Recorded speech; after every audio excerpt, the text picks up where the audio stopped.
The free payment.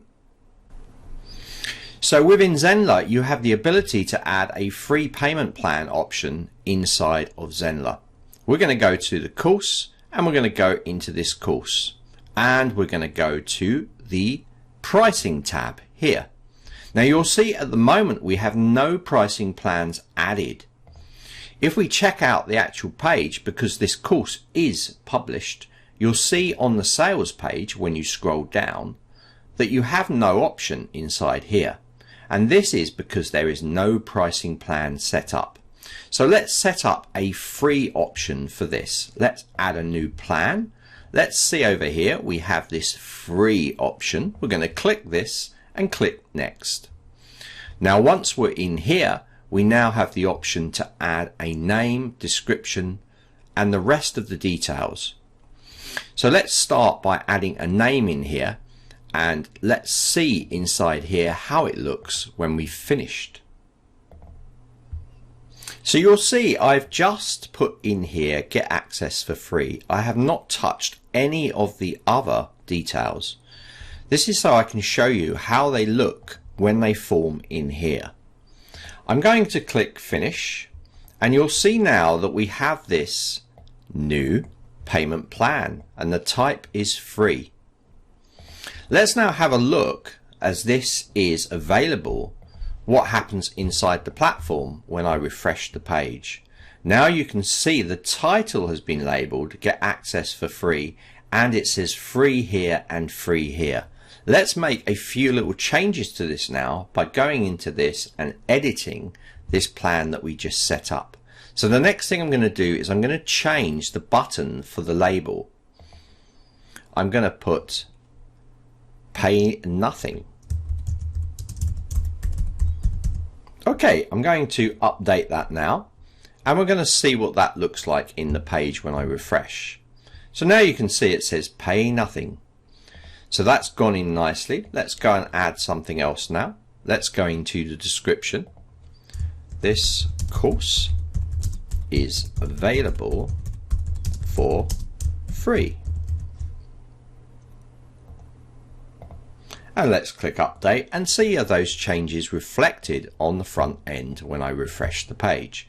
So here we go. We can see this information here. It says this course is available for free. So we are modifying this to suit our needs. So let's go and edit this one more time inside here. And let's go and add some bullets. So we're going to put the bullet title. Let's put features. And let's add a new feature.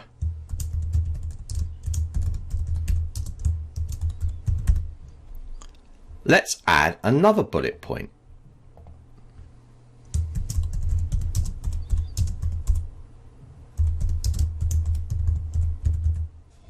And one more.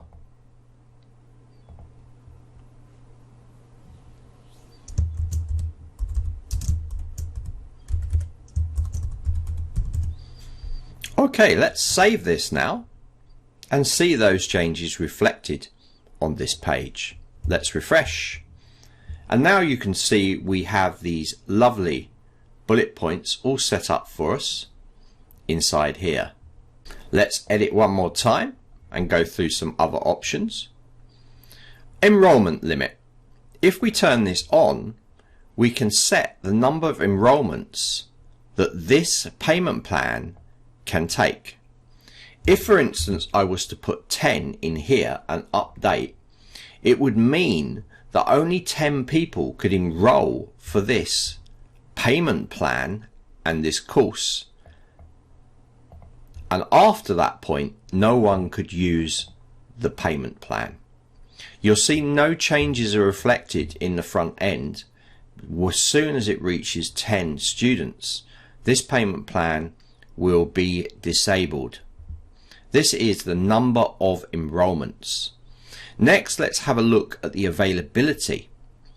So we can have an enrollment start date and an enrollment close date. This is a really good way to close off if you are starting a workshop or something on a particular month or day. You can set this within here. If we go down here and we change this and say that this course is finishing, or enrollment close date is the 30th, so that's in over a week's time, and it finishes at 12 AM, this is when this will be closed. Please also note the time zone. We're in London, so we have the time zone as Europe/London. Let's click update. You'll notice when you click update, if you haven't set an enrollment start date, it will ask you for one. So the enrollment start date will be when this payment plan has started. In this case, I'm going to backdate it because I want it to become active immediately. If I was to set it after the 21st, which is today's date, for the 24th, no one could enroll in this payment plan or this course until that date. In other words, this payment plan would not be active until it reaches that start date of the 24th. But because I want it active straight away, I'm going to set it 1 day before or 2 days before this start date here.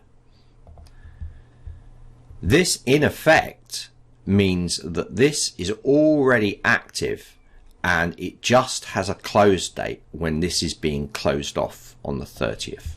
Let's click update. Again, we can refresh the page, but no changes will be seen because it's all held in the back end. I suggest if you're doing an enrollment end date that you do put that in the description. So for instance, if this is the enrollment close date, I will copy this and put this into the description.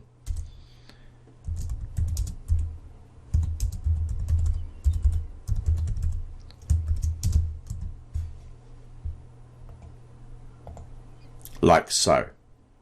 Click update, and now inside here you will have this text, end of enrollment 2023, the 4th of the 30th, meaning people cannot enroll after that date. Clear information on your payment plan is critical as not to cause confusion for your students.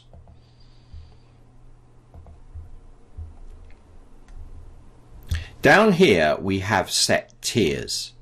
If you have tiers set up by selecting lessons inside here, you can set tiers up. For instance, if I want people to have access to everything in this course, I would not be using tiers. But if I wanted students to have access to certain parts of the course on this payment plan, I could activate tiers and choose the sections within a course for people to have access to. For instance, I'm going to give them access to this, the introduction and welcome, and I'm going to give them access to the section other media, but not all of it, only a couple of the lessons.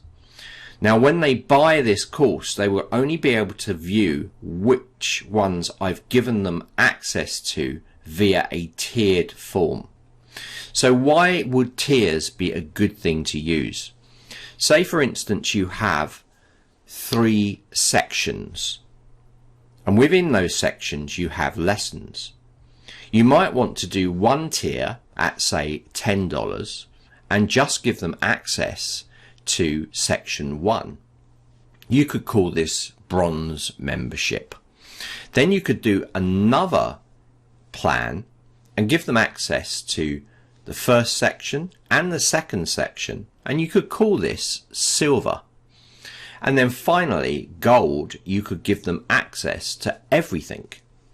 This way you can actually create different pricing plans for one course and give information from the course depending on which tier they buy into. Tiers is a really good way to utilize and upsell your course or your course sections. Let's click update, Again, you will not see any information on here. It's when they pay for it. So you need to make sure that you're setting this up so that the tiers show. So in this case, I would call this bronze tier. Then I would set another pricing plan up, calling it silver, giving them more access to sections 1 and 2. And finally, I would call a gold pricing plan here, and that will give them access to everything. So you can also clone the pricing plans here to create a duplicate to make it easier for you to work on. So this is how you can set up the free plan on Zenler. We've covered all of the steps. For more information on certain parts, please check out the support documentation.